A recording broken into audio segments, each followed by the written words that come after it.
Greetings to all of you on this foggy, misty, drizzly morning, late March. We're kind of hoping by now for some 60 and 70 degree days. We've had one or two. We're going to have more. The weatherman promises we'll have them later this week. But for now, we're kind of stuck in that battle between winter and summer, and it's spring, but it's not quite spring, and oh well. All in all, it can be quite a mess, which is kind of what I wanted to show you right now, the mess I have in my backyard. See, our backyard is actually the low point of quite a bit of acreage in this area, and because of that, during the springtime, during heavy rains, even in the summer, we collect quite a bit of water. See, there's a lot of water that's gathering in the backyard. And when that water gathers, the other problem is, as I'm going around and feeding all the crew, I have to walk through a lot of mud. I'm going to show you my boots here.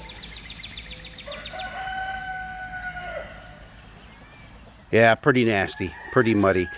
You know what? It's something we have to live with.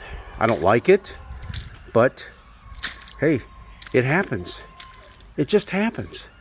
Stuff like this happens in our lives. We live in a world that, we wish we could call all the shots. We wish we could make everything just perfect. But that's not the way life is. And we're living through one of those times right now where we wonder, why is all this happening? What could we have done differently? How are we going to see our way out of it? And those are all good questions to ask, and the ones we need to ask. But at the same time, we simply need to accept the fact that, hey, we just don't know. We don't have all the answers. So as we go about our daily lives, as I go about my chores, having to walk through all that mud that's behind me, I'm not going to show you the side yard. The chickens have pretty well devastated that by now as they go out pecking away, looking for food. They've kind of torn the grass up quite a bit. What do we do in the meantime?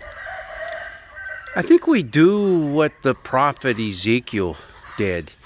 We rest with God, we talk to God, and we trust in God.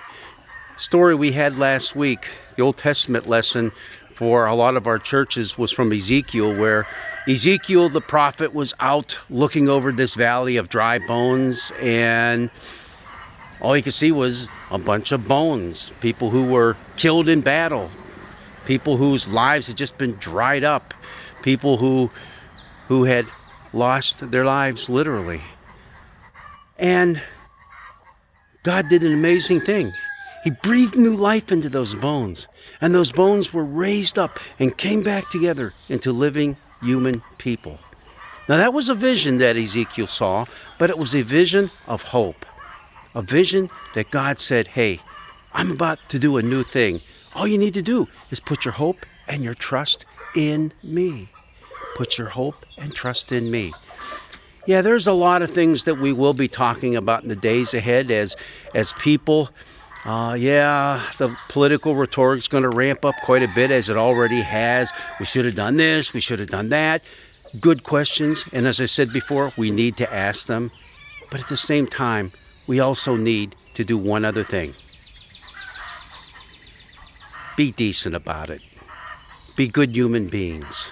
Be people who reason together, who talk together, who put aside the politics, so to speak, who put aside the name calling and the finger pointing, and we begin to say, what can we now do together? What can we do to make things better? How can we make things right again? How can we put our faith and our hope and our trust in a God who is here for us, who is here with us, who is the one who breathes new life into us? I'm sure it's going to get a little bit worse before it gets better. At least that's what the experts say. But you know, Tony Campolo made reference to a sermon that he heard. It's a sermon that really dealt with a very bleak time in the life of Jesus, the life of his apostles. It was a sermon that talked about Good Friday. And throughout that sermon that he heard, the preacher stood up and said, you know, it's Friday. And we know what he meant by that. Death day for Jesus, darkness, gloom, despair. It may be Friday, but Sunday's coming. This week, this Sunday is Palm Sunday. We move into that week in which things gradually turn dark, gradually turn gloomy, filled with terror, filled with despair. But we can't ever forget Sunday's coming. God bless you. And spread that hope, spread that joy to others that Sunday indeed is coming.